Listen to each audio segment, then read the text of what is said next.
Vamos a comenzar con el quinto estado financiero o llamada nota a los estados financieros. Hemos visto en el capítulo anterior el estado de cambio en el patrimonio y los otros 3 estados financieros. Hemos visto ya 4 estados financieros, pero estos estados financieros agrupan varias cuentas en rubros, los cuales a veces no son comprensibles. Para esto la norma internacional es sabia y tiene un quinto estado financiero o las notas a los estados financieros. ¿Qué son estas notas a los estados financieros? Allí tenemos información adicional que no se encuentra en los 4 estados financieros para la comprensión y lectura de estos estados financieros por los usuarios externos. Entonces, vamos a ir viendo cuál es el contenido de estas notas y cómo nos podemos ayudar al leer este documento. Y bueno, comenzamos mencionando que este documento, que es un documento extenso, ayuda a la comprensión de la presentación de estados financieros y está estructurado de la siguiente manera. Primero, tenemos de igual manera un encabezado. Estas notas también se presentan de forma comparativa del año actual y del año anterior. Y si hubiese una reestructuración de estados financieros, debemos presentar igualmente por lo menos 3 estados financieros de 3 periodos. Y vamos a comenzar. Primero tenemos una descripción de la actividad económica o de las operaciones de la empresa. Quizás una descripción sobre su actividad económica, desde cuándo fue fundada y temas importantes, si fueran subsidiarias o sucursal de alguna matriz, también se detalla aquí. Después de esta descripción, la gerencia o la administración debe realizar una declaración explícita y sin reserva del cumplimiento de la normativa con la cual se ha preparado estas notas a los estados financieros y deben describir allí: hemos cumplido con la totalidad, hemos aplicado la totalidad de normas internacionales de información financiera, las cuales fueron utilizadas para la elaboración y presentación de esos estados financieros. Se debe hacer una declaración explícita y sin reserva. Y de ser el caso de que en algún momento usted no pudo aplicar cierta norma contable, usted tiene que también declararlo allí. Se aplicaron todas las normas correspondientes excepto esta y las razones, y se debe justificar la no aplicación de esa norma o de esa sección. Después de esto, vamos a incluir las políticas contables. ¿Y qué son las políticas contables? Las políticas contables son procesos, procedimientos, modelos, formas, opciones que nos dan la norma elegidas para la preparación, elaboración y presentación de los estados financieros. Entonces, allí vamos a iniciar con la descripción de cada una de estas políticas contables utilizadas. Y un tema interesante, hay una sección en la cual la administración debe mostrar todas las estimaciones significativas utilizadas. Y hemos hablado un poquito sobre qué es una estimación. Una estimación es el juicio profesional, el mejor saber y pensar de la administración para poder estimar eventos o valores. Entonces allí se debe describir qué estimaciones significativas o materiales hemos realizado, como por ejemplo cómo se calculó el deterioro de ciertos activos, como por ejemplo propiedad, planta y equipo, activos intangibles, inventario, la cartera, con base a qué usted estimó el porcentaje que usted va a cargar como deterioro de cartera. También, por ejemplo, si usted está midiendo el costo amortizado, que es el valor presente de sus cuentas por cobrar o sus cuentas por pagar, ¿qué tasa de interés implícita utilizó? Estas son decisiones que ha tomado la empresa y ha utilizado ciertas estimaciones. Esas estimaciones significativas se deben presentar en una sección como tal.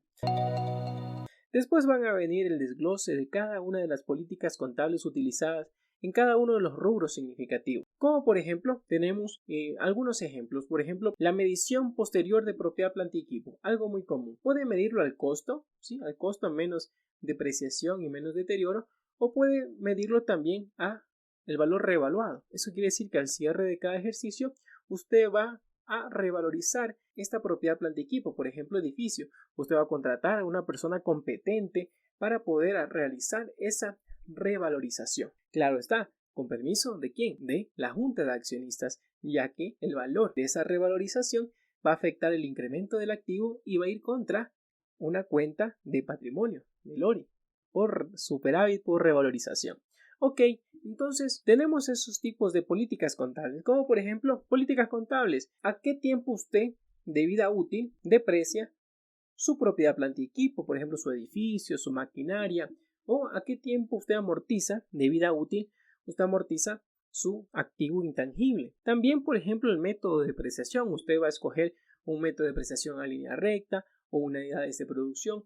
Esas son políticas contables. Las opciones que nos dan las NIF, usted va a elegir una que se adapte más a su giro del negocio de acuerdo a su industria, y esa política contable tiene que presentarla en el listado de las políticas contables significativas. ¿Para qué? Para que el lector de los estados financieros pueda decir, ya, aquí la empresa está midiendo sus activos a valor revaluado, no los está dejando al costo, o se puede ver a qué tiempo está depreciando sus activos fijos o activos no corrientes. Y así sucesivamente tenemos muchas políticas contables en todo el bosquejo de las normas internacionales de información financiera que la persona, el contable y la gerencia tienen que elegir cuál le conviene más a la empresa. ¿Sí? ¿Y esto de dónde parte? La elección de estas políticas contables significativas se las debe extraer de un documento que se va a llamar Manual de Políticas Contables. Manual de Políticas Contables aplicado a esta empresa en particular. Y de allí, dependiendo a los rubros que sean materiales, la administración va a ir seleccionando cuáles son las significativas para mostrárselas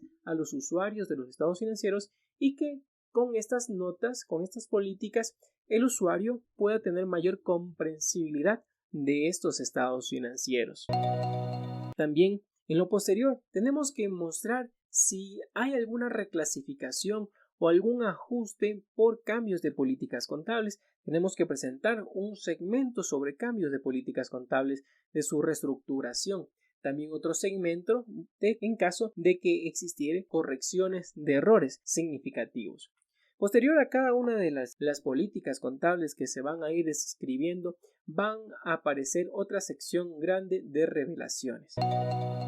¿Qué son estas revelaciones? Es lo siguiente. En cada normativa contable, en cada norma, ¿sí? Por ejemplo, tenemos norma internacional de contabilidad número 1, número 2, número 3. No, 3 no hay. 16, 17, 18.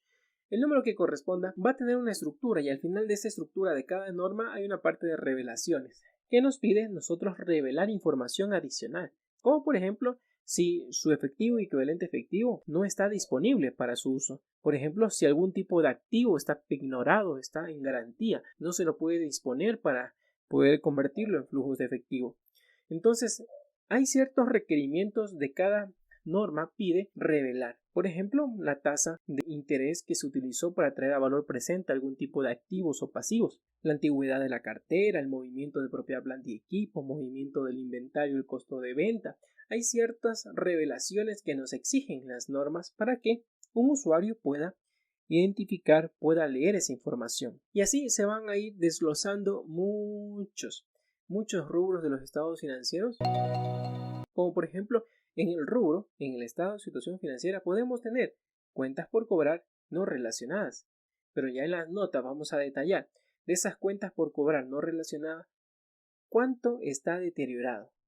¿Cómo usted determinó ese deterioro de cartera? ¿Cuál es la antigüedad de cartera? ¿Cuáles son sus principales clientes? Entre otros. Entonces, allí en las notas vamos a ir desglosando cada una de las notas a los estados financieros. La nota a los estados financieros es un documento que tiene numeraciones. Entonces, por ejemplo, si usted ve en su estado de situación financiera o cualquier otro estado financiero, en su estado de resultados integrales, en su estado de cambio del patrimonio, en su estado de flujo efectivo, en medio va a haber una sección que dice notas y ahí va a haber un numerito. Ese numerito le va a hacer referencia a que hay un detalle, hay una nota que explica a mayor medida ese rubro. Entonces, ese número de nota va a ser la numeración de la nota que va a estar en el documento extenso de las notas. Si usted quiere saber más sobre propiedad, planta y equipo, se va en el estado de situación financiera, va a ver el número de nota, dice el número de nota 16, se va al documento de las notas, se va a la nota 16 y allí va a tener usted un movimiento de propiedad, planta y equipo, movimiento de su costo histórico, movimiento de su depreciación acumulada, si hubieron ventas, si hubieron bajas, si hubieran compras, si hubiera revalorización, allí va a estar detallado. Si hubiera activos en garantía, ignorados,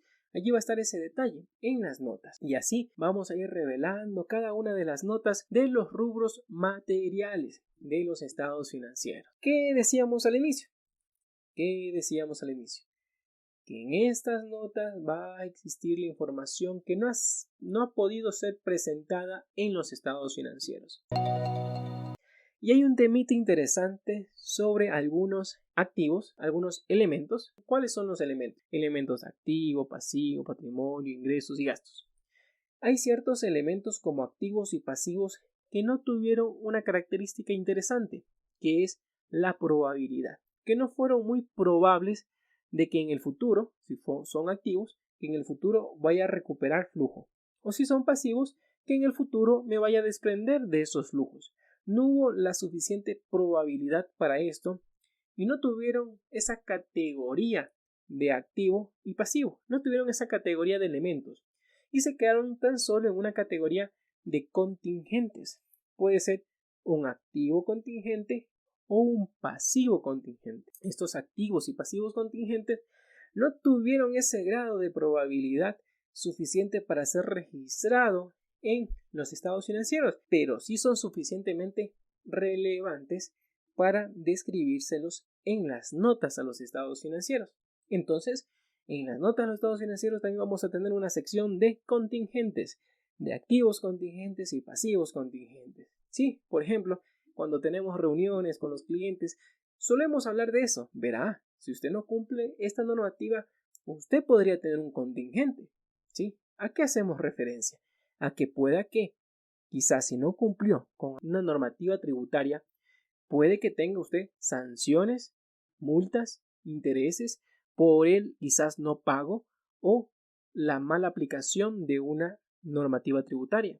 Entonces, eso es como que no es un pasivo, porque un pasivo es una deuda certera, una deuda cierta, y tampoco es una provisión, porque usted no sabe con una alta probabilidad cuándo va a suceder y qué valor va a pagar, pero sí es un contingente porque todavía no lo descubren. Cuando lo descubran, allí se vuelve una provisión o un pasivo.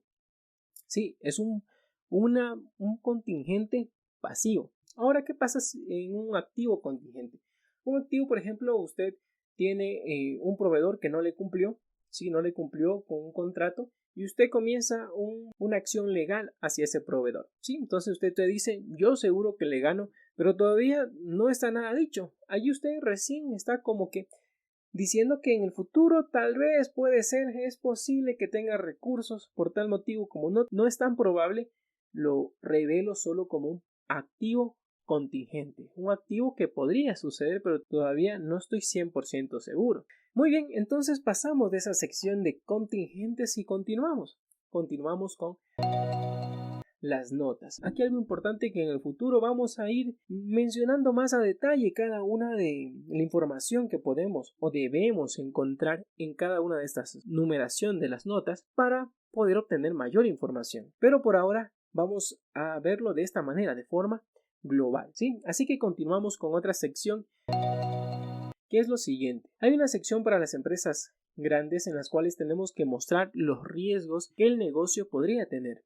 Por ejemplo, un riesgo de negocio en marcha. ¿Sí? ¿Hay riesgo de negocio en marcha? ¿Sí o no? ¿Qué es un riesgo de negocio en marcha? Un riesgo de negocio en marcha es que la empresa no alcance a terminar sus operaciones hasta el 31 de diciembre del siguiente periodo. Ese es un riesgo de negocio en marcha. Por ejemplo, ahora que sucedió la pandemia hace unos años, muchas empresas tuvieron que argumentar este riesgo de negocio en marcha. ¿Existe o no existe un riesgo de negocio en marcha? Dígame usted. Entonces, aquí las empresas tuvieron que haber descrito sí, hay un riesgo y ese riesgo lo mitigamos de esta manera. Y también hay otros riesgos, como por ejemplo el riesgo de liquidez, el riesgo de crédito, el riesgo de cambio de tasa. Estos riesgos se van detallando de acuerdo a cada uno de los rubros de los estados financieros, ¿sí? Dependiendo. Si usted no es una empresa financiera, pues no va a tener un riesgo crediticio. Y seguimos con otra sección de las notas a los estados financieros que podríamos encontrar. Por ejemplo, puede haber cambios en la normativa internacional. Existen cambios, actualizaciones, se eliminan normas, se crean nuevas normas. Y teníamos políticas contables con bases a normas que se eliminaron y tenemos que escoger una nueva política contable.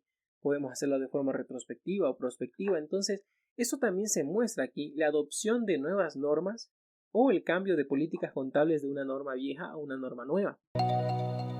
También tenemos otra sección que corresponden a los hechos posteriores. Y los hechos posteriores son hechos que han sucedido, como su nombre lo dice, posterior al 31 de diciembre. El año que estamos presentando los estados financieros es el 31 de diciembre del 2022, como por ejemplo, ¿sí? Y estos estados financieros van a ser puestos a disposición para su aprobación por sus dueños. ¿Por quiénes? Los accionistas o socios. Pongámosles una fecha al 30 de marzo del 2023. En ese periodo de 3 meses podrían pasar hechos posteriores, que si fueran materiales o relevantes podrían ocasionar ajustes al estado financiero que estamos cerrando. Entonces, allí esos ajustes que podrían ocasionar cuando vienen de hechos que ya tenían una trascendencia al 31 de diciembre, esos ajustes, o cuando no tienen una trascendencia o ninguna evidencia antes del 31 de diciembre que estamos cerrando, solamente se mencionan, se revelan en las notas, esta sección está allí. Tenemos que ver los ajustes que hemos realizado por hechos posteriores o una revelación de un evento significativo. Un ejemplito de cada uno. Por ejemplo, un ajuste es que usted consideraba un porcentaje de deterioro de un cliente significativo. Te dice, este cliente probablemente no me pague un 10%. Pero ¿qué información usted tuvo después del 31 de diciembre? Se dio cuenta que este cliente entró en quiebra y ya no le va a pagar a nadie ni a usted. Entonces, con esa nueva información de ese hecho posterior, usted va a cambiar su estimación, porque usted ya tiene información de que con ese cliente ya no va a contar, no le va a pagar. ¿Qué tiene que hacer? Castigar toda la cartera porque no hay ya una probabilidad de cobro. Sí, ese es un evento que podría ocasionar un ajuste. Otro evento que no corresponde a un ajuste puede ser un incendio, la pandemia, un robo, situaciones que usted no tenía información al 31 de diciembre como para decir, voy a estimar que quizás me roben en 2 meses. No, usted no tenía información.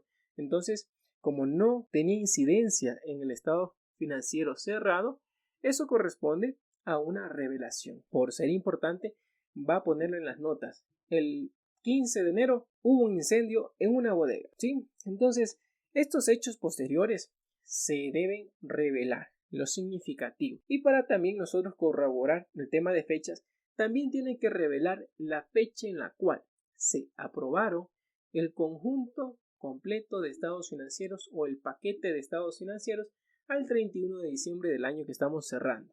¿Sí? Entonces tienen que decir con base a junta de accionistas o de socios realizada el 25 de marzo del 2023, los estados financieros fueron aprobados en su totalidad. Punto. ¿Sí? Y se acabó allí la temática. Se acabó el estado financiero o las notas a los estados financieros. Y hemos concluido ahí con su estructura. Y recuerda algo importante, que el responsable de este quinto estado financiero, que son las notas, es la administración, conjunto con su contable, conjunto con el personal responsable, que es el principal, el contador. ¿Sí? Entonces van a firmar en las notas, con igual manera en todos los estados financieros, va a haber la firma de responsabilidad de la gerencia y del contador general. Muy bien, hemos terminado este capítulo. Espero que te haya gustado el tema de las notas a los estados financieros. Traté de darte lo más importante, sí, en términos generales, de tener un conocimiento claro y preciso sobre estas notas a los estados financieros. Y recuerda que si esta información crees que es de utilidad para ti o para algún amigo conocido, gestor, director de un negocio que necesite saber esta parte contable de una manera fácil y sencilla, de forma amena de conocer esta información, transmítesela. Cuéntale, ¿sabe qué? Hay un podcast interesante que se llama El lenguaje de los negocios. Te lo recomiendo, ¿sí? De esa manera ayudas y aportas esta labor altruista que estamos tomando. Muchas gracias por tu tiempo, muchas gracias por estar aquí y nos vemos en el siguiente capítulo de El lenguaje de los negocios.